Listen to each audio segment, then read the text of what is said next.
Salut les jeunes, j'espère que vous allez bien. On se retrouve dans cette vidéo pour voir deux figures de substitution, à savoir la périphrase et la métonymie.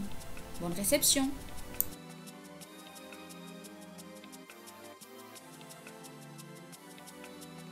Alors, qu'est-ce qu'une figure de substitution? La figure de substitution établit un lien d'équivalence entre deux mots ou deux expressions. Elle permet d'atténuer, d'embellir, de déprécier ou d'apprécier la réalité désignée.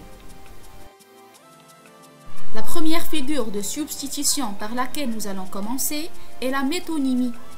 La métonymie consiste à désigner ou à remplacer un terme, une idée ou un être par un autre terme qui lui est associé dans la langue ou dans la réalité. Pour mieux la comprendre, je vous invite à voir les exemples suivants. Lisons les exemples suivants. 1. J'ai lu un Molière. Donc là, on a remplacé l'œuvre par son auteur. Au lieu de dire « j'ai lu par exemple une pièce de théâtre de Molière », on a dit « j'ai lu un Molière ». 2. Elle avait du cœur. Donc là, pour dire qu'elle était bonne ou bien qu'elle était gentille, on a remplacé ce qui est abstrait, c'est-à-dire la bonté et la gentillesse, par ce qui est concret, le cœur.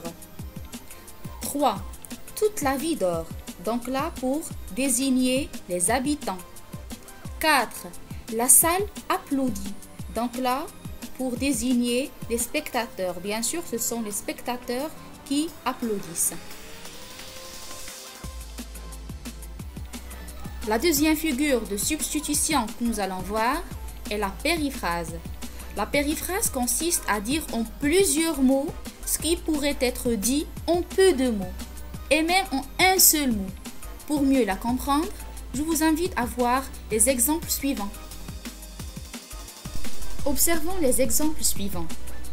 Dans une phrase, par exemple, au lieu de dire « le lion », on dit « le roi des animaux ». Le lion est fort, le roi des animaux est fort. Au lieu de dire le soleil, on dit l'astre du jour. Au lieu de dire l'hirondelle, on dit la messagère du printemps. Au lieu de dire Rabat, on dit la capitale du Maroc. Au lieu de dire par exemple Paris, on dit la ville des Lumières. Au lieu de dire Victor Hugo, on dit l'auteur des Misérables. Et nous avons un dernier exemple.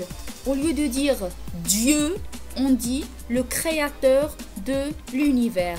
Donc on a remplacé un seul mot, Dieu, Victor Hugo, Paris, Rabat, l'hirondelle, le soleil et le lion, par un groupe de mots. Donc là, on est dans ce qu'on appelle la périphrase.